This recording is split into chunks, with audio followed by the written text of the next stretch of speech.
Hi guys, welcome to our channel. இது என்ன வீடியோனா இந்த ஸ்வீட் போலி எப்படி செய்கிறது அப்படிங்கிறத தான் பார்க்க போகிறோம். இப்போ நம்ம லாக்டவுனில் இருக்கனால தான் நம்ம சேனலில் இந்த மாதிரி கண்டென்ட் வந்துட்டுருக்கு. லாக்டவுன் முடிஞ்சோன்னே கண்டிப்பாக நிறைய vlogs வரும். நம்ம சேனலை மறக்காமல் சப்ஸ்கிரைப் பண்ணிக்கோங்க. அப்புறம் இந்த வீடியோ பிடிச்சிருந்தா லைக் பண்ணுங்கள். நீங்களும் அதை ட்ரை பண்ணி பாருங்கள். இப்போ வாங்க வீடியோக்குள்ளே போகலாம்.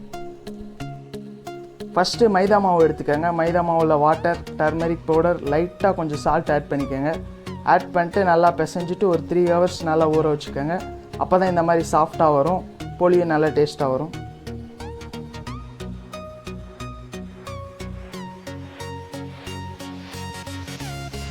அடுத்து நம்ம பூர்ணம் செய்ய போகிறோம். இது எப்படி செய்யணும்னா, முதல்ல கடலைப்பருப்பை நல்லா ஊற வச்சு அரைச்சி எடுத்துக்கோங்க.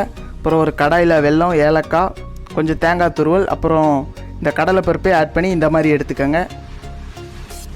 அப்புறம் அந்த மைதா மாவை சப்பாத்தி தேய்க்கிற மாதிரி தேய்ச்சி அதில் நம்ம செஞ்ச பூர்ணத்தை வச்சு இந்த மாதிரி மடிச்சுக்கோங்க.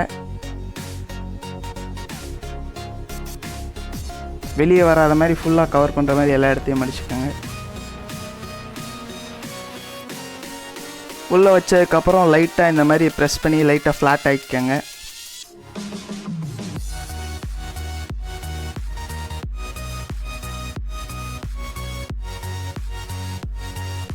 அப்புறம் பூரிக்கட்டையை வச்சு லைட்டாக பெருசாக வர மாதிரி தேய்ச்சிக்கோங்க.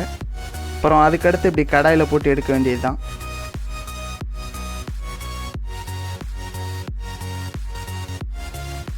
லைட்டாக ஆயில் ஆட் பண்ணிக்கோங்க. அப்புறம் 2 சைடும் நல்லா வேகிற மாதிரி 2 சைடு நல்லா பரட்டி போட்டுக்கோங்க. நல்லா வேகணும், அப்போ தான் அந்த கிறிஸ்பியாக சாஃப்டாக இருக்கும். நீங்களும் மறக்காமல் அதை ட்ரை பண்ணி பாருங்கள். ட்ரை பண்ணி பார்த்துட்டு எப்படி இருந்துச்சுன்னு கீழே மறக்காமல் கமெண்ட் பண்ணுங்கள்.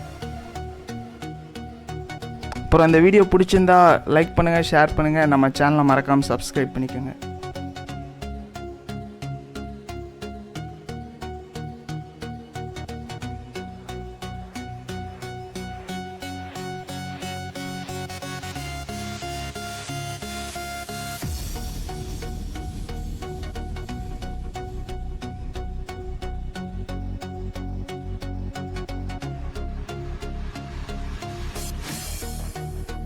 நம்ம போலி ரெடி ஆயிடுச்சு. இன்னும் சாப்பிட வேண்டியதுதான். இது மாதிரி உங்களை அடுத்த வீடியோவில் வந்து சந்திக்கிறேன். See you, bye bye.